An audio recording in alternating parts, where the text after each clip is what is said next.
जैसे ही तुम बद्री विशाल की टिकट करवाते हो ना, समझो वहीं से तुम्हारा दान शुरू हो जाता है। क्यों? कोई कहेगा भैया कहाँ की टिकट कराई? बोले बद्री विशाल की। कहाँ जा रहे हो? बद्रीनाथ जा रहे हैं। कितने बार नाम निकलता है बद्रीनाथ का, सबसे पहला पुण्य तो वो हो गया। फिर बोले कहाँ जाओगे? बोले हरिद्वार जाएंगे, गंगा जाएंगे, गंगा का स्नान करेंगे। तो अभी आप गए नहीं हो, केवल आपने सोचा है कि मैं बद्री विशाल जाना है और आपके पुण्य शुरू हो गए। और विचार करो जब पहुंच जाओगे तो क्या नहीं मिलेगा, और जब वहां से आओगे तो आपका जीवन बदला बदला रहेगा। लोग कहेंगे भैया कहां से आ रहे हो? तब आप कहना भैया हम भी स्वर्ग से आ रहे हैं। लोग अपने नाम के आगे लिखते हैं ना फॉरेन रिटर्न, तो जो बद्री विशाल होकर आ जाते हैं वो भी लिख सकते हैं स्वर्ग रिटर्न। क्यों? बोले स्वर्ग से वैसे तो वापस नहीं आया जाता, किंतु बद्रीनाथ ऐसा स्वर्ग है जहां पर कहते हैं जाकर दर्शन करके फिर वापस आ जा। पहले तो देखो, अब तो खैर इतनी बढ़िया व्यवस्था है, अब तो इतना बढ़िया है कि बढ़िया सुंदर रोडें बनी हैं, वहीं तक पहुंच जाओ। पहले तो कहते हैं जब बद्री केदार लोग जाते थे ना तो घर से मिल मिलाकर जाते थे। क्यों? दोबारा मिले नहीं मिले।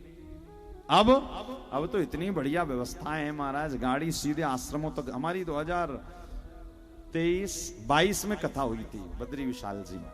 भगवान महादेव ने भी, देखो महादेव ने भी इस कथा के लिए प्रयास किया। प्रयास तो हमें करना पड़ेगा ना। लोग कहते महाराज भगवान की कृपा नहीं थी तो हम नहीं जा पाए, ये तो बहाना है। प्रयास जब करोगे, याद रखिएगा, प्रयास जब आप करेंगे तो भगवान फिर सफलता भी देता है।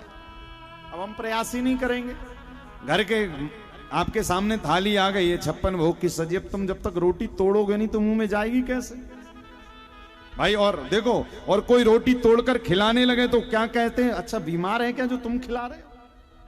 इसी कारण कथा के लिए, कीर्तन के लिए, अभी जैसे यहाँ कथा हो रही तो आप लोग सब भी अपने अपने घर से आए हो ना, प्रयास तो थोड़ा सा किया है ना। गर्मी में पैदल आए, कोई गाड़ी से आए, धूप लगी, किंतु आए जरूर। क्यों?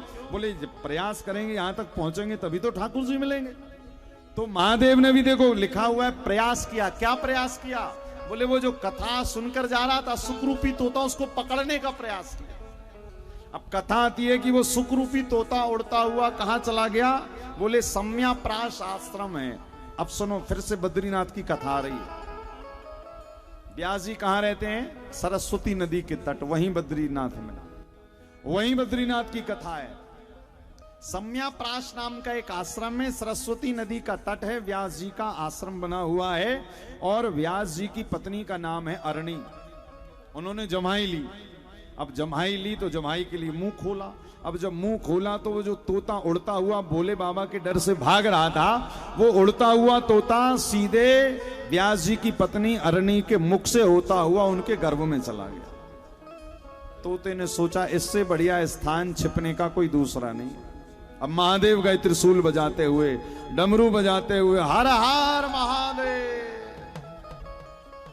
व्यास जी ने कहा आज हमारे आश्रम में महादेव पधारे हैं, हम तो धन धन्य हो गए। महादेव कहो क्या बात है?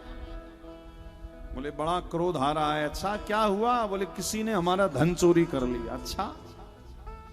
अब यहां पर व्यास जी ने जब कहा कि धन चोरी कर लिया, महादेव ने कहा व्यास जी से धन चोरी कर लिया, तो पहले तो व्यास जी मुस्कुराए और क्या कहे, अच्छा बाबा तुम्हारे पास भी कुछ है जो कोई चोरी करेगा?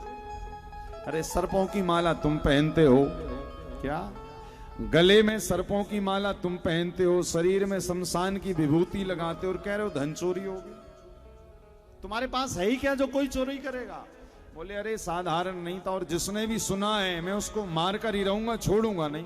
अच्छा, व्यास जी को ये पता चल गया कि सुखरूपी तोता उड़ता हुआ मेरी पत्नी के गर्भ में गया है। अब व्यास जी सोच रहे यदि महादेव का क्रोध शांत नहीं किया तो ये कहीं हमारी पत्नी को ही ना मार दे अपने दुश्मन के चक्कर में। तो क्या किया? व्यास जी ने कहा प्रभु क्या? बोले हमारी कथा, किसी ने अमर कथा चोरी कर ली है और जिसने भी अमर कथा चोरी की उसे मारेंगे जरूर। अब व्यास जी को ये बात पकड़ में आ गई बाबा की। क्या? बाबा ने अपने मुख से अभी अभी कहा है महादेव ने कि अमर कथा। बोले जिसने अमर कथा सुनी उसको मार कर ही रहूंगा। व्यास जी कह रहे बाबा एक बात बताओ, जिसने अमर कथा सुन ली हो उसे मार कौन सकता है? आप ही कह रहे हो अमर कथा सुनी और आप ही कह रहे हो मारेंगे छोड़ेंगे। प्रभु अब तो आप भी नहीं मार पाओगे उसको, क्योंकि उसने अमर कथा सुन ली।